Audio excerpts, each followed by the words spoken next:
पढ़ेंगे आज हम लोग थाइमस ग्लैंड के बारे में। ठीक है, थाइमस एक एंडोक्राइन ग्लैंड है। एंडोक्राइन ग्लैंड आप लोगों को पता है ना। ग्लैंड कितने तरीके का? दो तरीके का, एक्सोक्राइन ग्लैंड और एंडोक्राइन ग्लैंड। ठीक है, तो थाइमस एक तरीके का एंडोक्राइन ग्लैंड है। ठीक है, एंडोक्राइन ग्लैंड में हम लोग पढ़े थे कहाँ? ब्रेन में होता है कौन? Pituitary gland, pineal gland, hypothalamus. Neck में कौन सा हो रहा था? नेक में कौन सा? Thyroid gland. उसके बाद हम लोग पढ़े थे कौन सा? पाराथायराइड ग्लैंड। ठीक है, थाइमस ग्लैंड जो होता है इसका लोकेशन इस जगह पे होता है। ठीक है, तो देखो हमारे बॉडी को कुछ कैविटी में बांटा गया है। जैसे इस जगह नीचे यहाँ डायफ्राम है और इस जगह पे जो कैविटी है इसे हम बोलते हैं कौन सा? Thoracic cavity. फिर एब्डोमिनल कैविटी और उसके नीचे भी जो खाली जगह होता है जहाँ यूरिनरी ब्लैडर वगैरह होता है वो होता है पेल्विक कैविटी। ठीक है, तो जब हम खोलते हैं किस चीज को, यहाँ से ये सबसे फ्रंट पे एक बोन है, इसे हम कहेंगे स्टेर्नम। क्या कहते हैं इसको? स्टेर्नम। और यहाँ से रिब्स निकल करके पीछे ये किससे जुड़ा हुआ होता है? वर्टिब्रल कॉलम से। और वर्टिब्रल कॉलम के अंदर स्पाइनल कॉर्ड होता है जो कि सेंट्रल नर्वस सिस्टम का एक पार्ट है। ठीक है, अब देखिए स्टेर्नम से नीचे यहाँ इधर भी लंग्स है, इधर भी लंग्स है और बीच में क्या है? बीच में है हार्ट। बीच में है हार्ट। तो हार्ट को यदि हम हटा दें तो वहां एक खाली जगह नजर आएगा ना। उस खाली जगह को हम बोलते हैं मीडियास्टिनम स्पेस। क्या उसे हम बोलते हैं? Mediastinal space. उसे बोलते हैं मीडियास्टिनल स्पेस। क्लियर है? होता कहाँ है? किसके बीच में होता है? Space between the lungs behind the sternum को हम बोलते हैं मीडियास्टिनल स्पेस।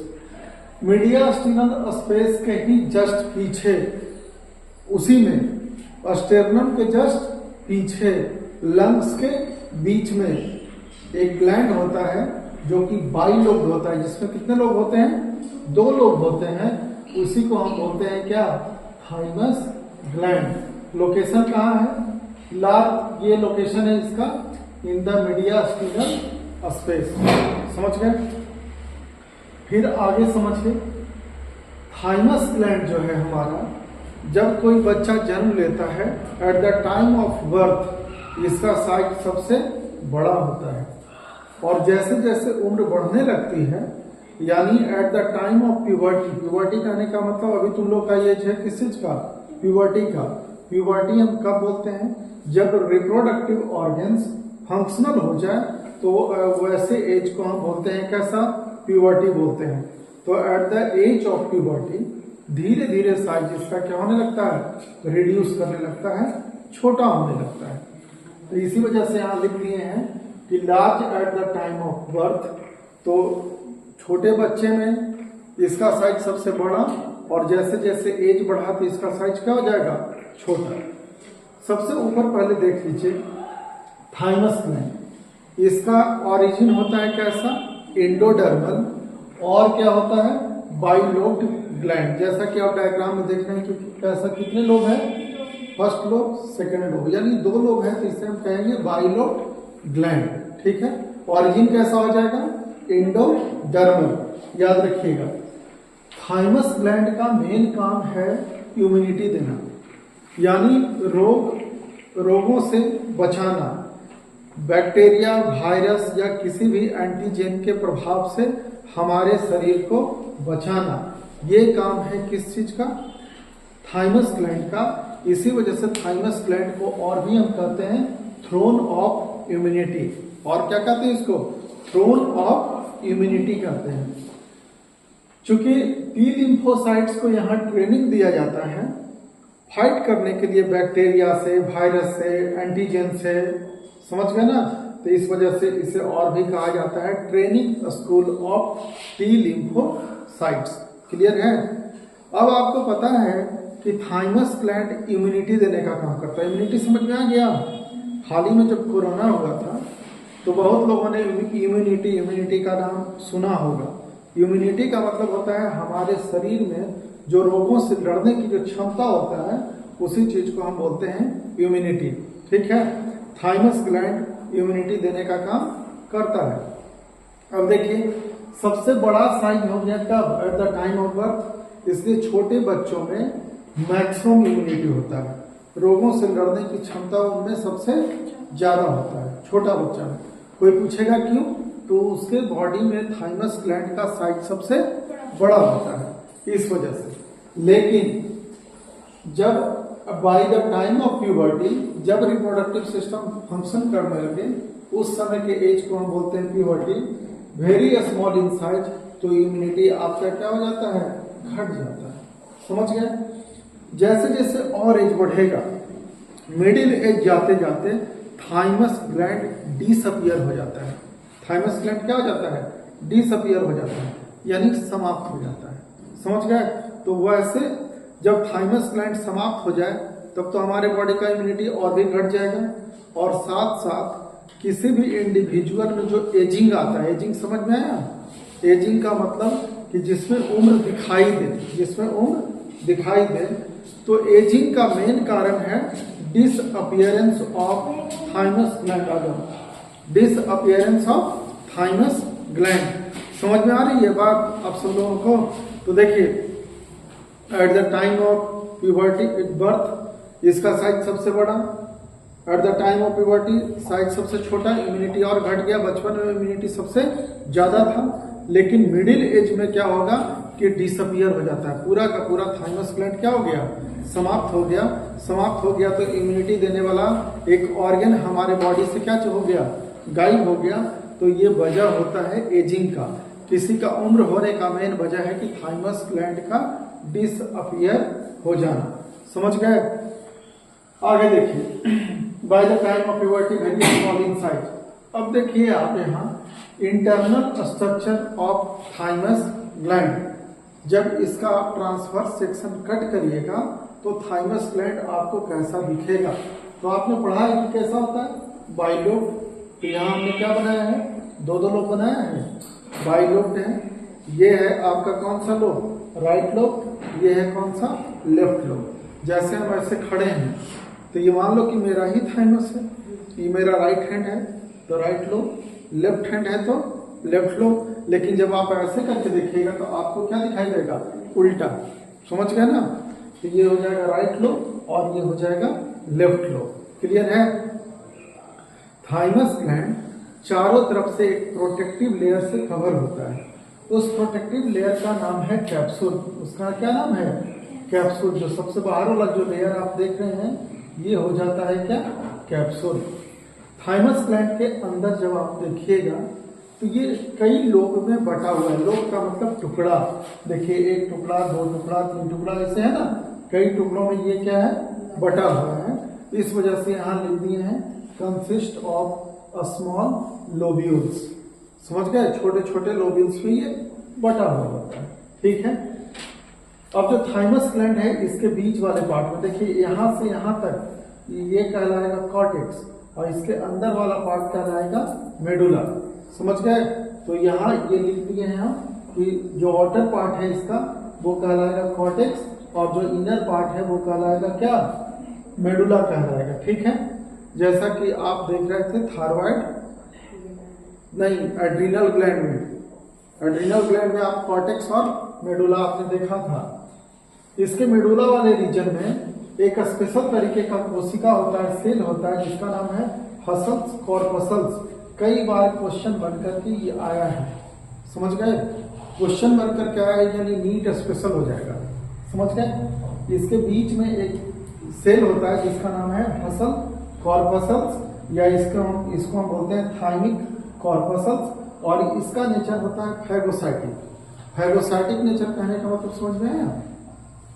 फैगोसाइटिक कहने का मतलब हो गया कि वैसा कोई सेल जो बाहर से आने वाले बैक्टीरिया को या किसी भी एंटीजन को इनगल्फ कर जाता हो, यानी खा जाता हो, तो वैसे सेल को हम बोलते हैं फैगोसाइटिक सेल। अब इसके कांटेक्ट में कोई भी बैक्टीरिया, वायरस या कोई भी एंटीजन आएगा तो उसको ये क्या कर जाएगा, इनगल्फ कर जाएगा, उसे खा जाएगा।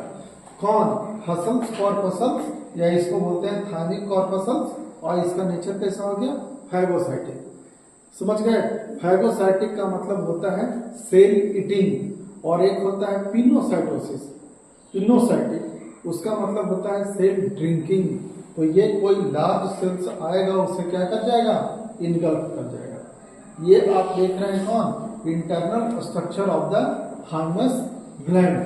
ठीक है, बीच बीच में एक लोब्यूल, दो लोब्यूल्स को बीच में पार्ट जो सेपरेट करने वाला जो सेप्टम है, जो सेप्टम है, इन सब को बोलेंगे इंटरलोब्यूलर सेप्टम। इंटर का मतलब होता है दो के बीच में, किसके बीच में, लोब्यूल्स के बीच में जो सेप्टम है उसे हम कहेंगे इंटरलोब्यूलर सेप्टम।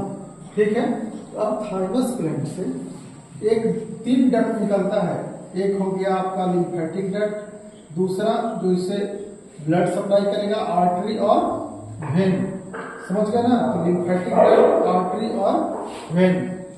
तो स्ट्रक्चर पूरा का पूरा समझ गए किस चीज का, थाइमस ग्लैंड का। अब आप देखिए, थाइमस ग्लैंड जो सिक्रीट करता है सिक्रीशन, उसे हम बोलते हैं थाइमोसिन हार्मोन। एक ही हार्मोन सिक्रीट करता है जिसका नाम क्या है, थाइमोसिन हार्मोन, या इसका नाम है थायमीन हार्मोन। ठीक है, इसका नेचर कैसा होता है, पेप्टाइड। और पेप्टाइड किसे कहते हैं, जब कई अमीनो एसिड आपस में जुड़ जाए और एक बड़ा सा एक चेन बनाए, सिंगल चेन, तो वो कहलाएगा पेप्टाइड। पेप्टाइड जब ज्यादा कॉम्प्लेक्स होता है तब बनाता है प्रोटीन। तब क्या बनाता है, प्रोटीन। यानी ये बना होता है अमीनो एसिड से, और अमीनो एसिड्स के चेन को हम कहते हैं क्या, पेप्टाइड चेन। तो थायमीन जो हार्मोन होता है या थाइमोसिन हार्मोन, उसका नेचर कैसा होता है, पेप्टाइड। सवाल पूछा जाएगा तो आप आंसर कर दीजिएगा।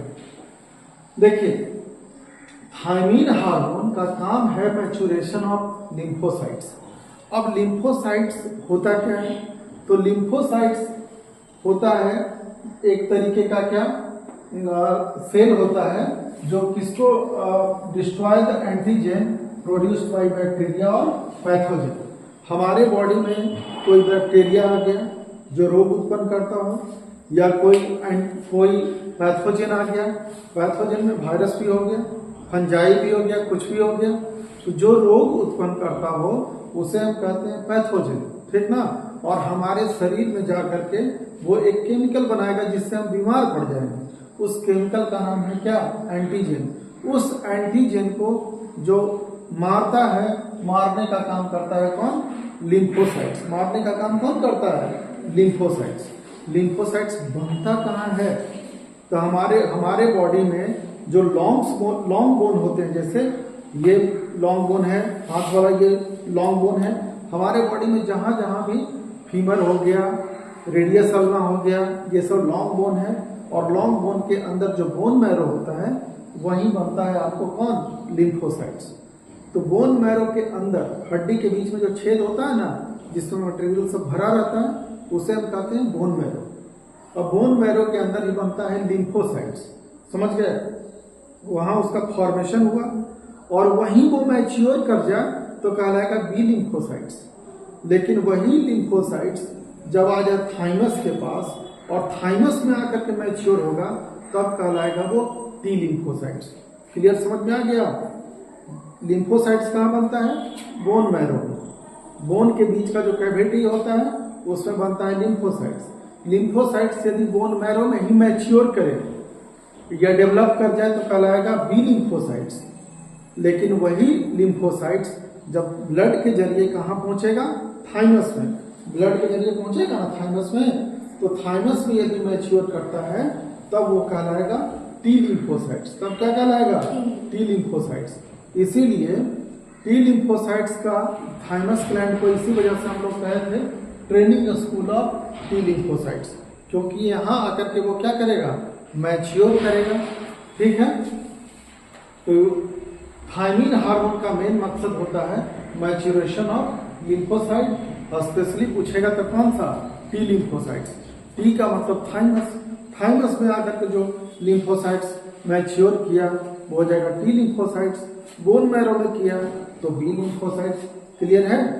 आगे देखिए, रीच टू लिम्फेटिक ऑर्गन, और ये जब टी लिम्फोसाइट्स मैच्योर कर जाएगा तब ये चला जाएगा लिम्फेटिक ऑर्गन के पास, जैसे spleen, Peyer's patches and lymph nodes. Lymph nodes हमारे बॉडी में भरा पड़ा है, समझ गए ना? तो वहां ये चला जाएगा किस चीज के लिए? इम्यूनिटी देने के लिए। आगे देखिए, ये चीज तो बता चुके हैं लिम्फोसाइट्स। अब आगे, disappearance of thymus gland by middle age is the primary cause of ageing. चर्चा कर चुके हैं इस पॉइंट पे। थाइमस ग्लैंड, और ये क्वेश्चन है, यही क्वेश्चन बार बार ये रिपीट होता रहेगा। समझ गए? थाइमस ग्लैंड कौन सा इम्यूनिटी देता है, किस तरीके का? तो जब ऑब्जेक्टिव बनाइएगा तो यही काम करेगा कि thymus gland provide cell mediated immunity. कैसा इम्यूनिटी? थाइमस ग्लैंड कैसा इम्यूनिटी देता है? सेल मीडिएटेड इम्यूनिटी देता है, जिसे हम बोलते हैं सेलुलर इम्यूनिटी। और क्या करता है? Promote production of antibodies to provide humoral immunity. यानी दोनों तरह का इम्यूनिटी देता है कौन? Thymus gland. कौन कौन? सेल मीडिएटेड इम्यूनिटी और दूसरा ह्यूमोरल इम्यूनिटी। ऑप्शन में आएगा तो आप लगा दीजिएगा टिक ना, आएगा कि थाइमस ग्लैंड क्या प्रोवाइड करता है? Cell mediated immunity, humoral immunity, both, none of the above. तो आंसर क्या करिएगा? बोथ, दोनों देता है, सेल मीडिएटेड इम्यूनिटी भी और ह्यूमोरल इम्यूनिटी भी। तो ये पूरा का पूरा थाइमस ग्लैंड, इससे जितना भी सवाल पूछा जाएगा सारा आंसर आप कर लीजिएगा। समझ गए ना? नोट कर लीजिए।